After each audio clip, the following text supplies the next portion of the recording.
नमस्कार मित्रांनो, मी प्रदीप तारमले आपणा सर्वांचे या ठिकाणी इकडे स्वागत करतो आहे. मित्रांनो, अतिशय महत्त्वाची योजनेसंबंधित अपडेट्स कव्हर करत आहोत. या ठिकाणी आपल्याला पाहायला मिळते उच्च तंत्रज्ञान उत्पादन सेवा सुविधा केंद्रासाठी आपल्याला या ठिकाणी अनुदान प्राप्त होत आहे. तर ऑनलाईन अर्ज कसा करणार आहात, योजना कोणती आहे, कशाप्रकारे आपल्याला लाभ मिळतो आहे समजून घेणार आहोत. चॅनेलवरती असेच दर्जेदार व्हिडिओ पाहायचे असतील चॅनेल नक्की सबस्क्राईब करा. त्याचबरोबर आपल्या चॅनेलची मेंबरशिप अद्याप घेतलेली नसेल तर मेंबरशिप घ्या, जेणेकरून आपल्याला चॅनेलद्वारे प्रीमियम सबस्क्रिप्शनचा लाभ या ठिकाणी घेता येईल.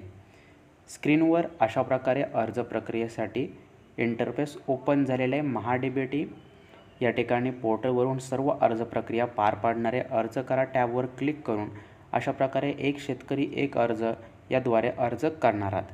त्याआधी योजनेसंबंधित सविस्तर अपडेट्स इकडे थोडक्यात कव्हर करूयात. या ठिकाणी आपण ड्रोन असेल किंवा मग जे काही उत्पादनासंबंधित इतर ज्या सुविधा असतील, मग बियाणे असतील, खतं असतील, XYZ, त्या सर्व सुविधा पुरवण्यासाठी आपण एक सुविधा केंद्राची स्थापना करणार आहात आणि या प्रकल्पासाठी आपल्याला अनुदान मिळते. तर या ठिकाणी कृषी यांत्रिकीकरण हे प्रोजेक्ट येते, त्यामुळे आपल्याला या बाबी संबंधित अपडेट्स इकडे आपल्याला पाहायला मिळते. घटक आहे ते इकडे पूर्ण इंटरफेस अशा प्रकारे ओपन झालेला पाहायला मिळत आहे.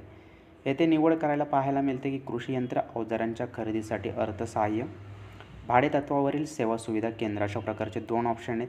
यामध्ये पहिल्या ऑप्शनवर आपण अनेकदा क्लिक करून जे काही पुढे आपल्याला पाहायला मिळेल अशा प्रकारे घटक आहेत. ट्रॅक्टर, पॉवर टिलर, प्रक्रिया संच यासाठी अर्ज केले असतील, परंतु हे सेवा सुविधा केंद्र आहेत. त्यासाठी आपल्याला भाडेतत्वावरील सेवा सुविधा हे ऑप्शन सिलेक्ट करायचे. त्यानंतर उच्च तंत्रज्ञान उत्पादन सेवा सुविधा केंद्राची स्थापना हे पहिल्या क्रमांकाचं जे ऑप्शन आहे यावर आपण क्लिक करणार आहात. ठीक आहे, येथे क्लिक केलेलं आहे आपण. त्यानंतर इतर काय भरायची आवश्यकता नाही, फक्त प्रकल्प खर्च श्रेणी या ठिकाणी टाकायचे.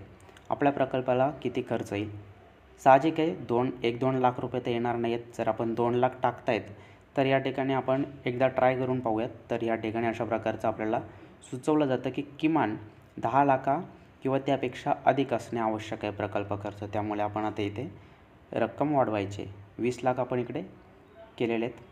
ठीक आहे, त्यानंतर आपल्या प्रकारे अशा प्रकारे यशस्वीरित्या जे काही फॉर्म आहे ते इकडे सबमिट झालेले.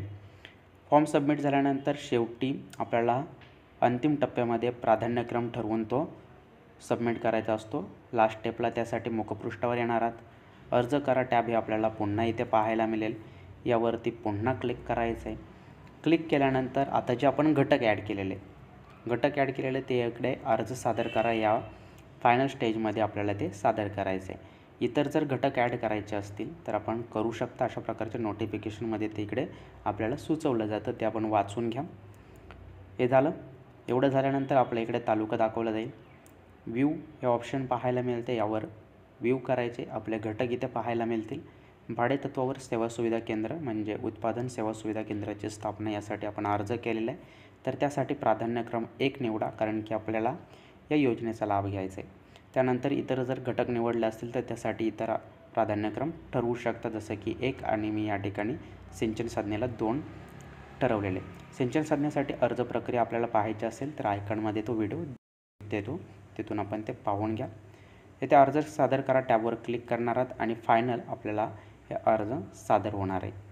ठीक आहे, तर अशा प्रकारे या योजनेसाठी आपण अर्ज सादर करणार आहात. उत्पादन सेवा सुविधा केंद्र स्थापना जर आपल्याला करायची असेल तर अशा प्रकारे अर्ज प्रक्रिया आहे. पॉईंट टू पॉईंट कव्हर केलं. फर्टिलायझर डीलरशिप असेल, कृषी सेवा केंद्र असेल, यासाठीची माहिती हवी असेल तर आपण नक्की पाहून घ्या.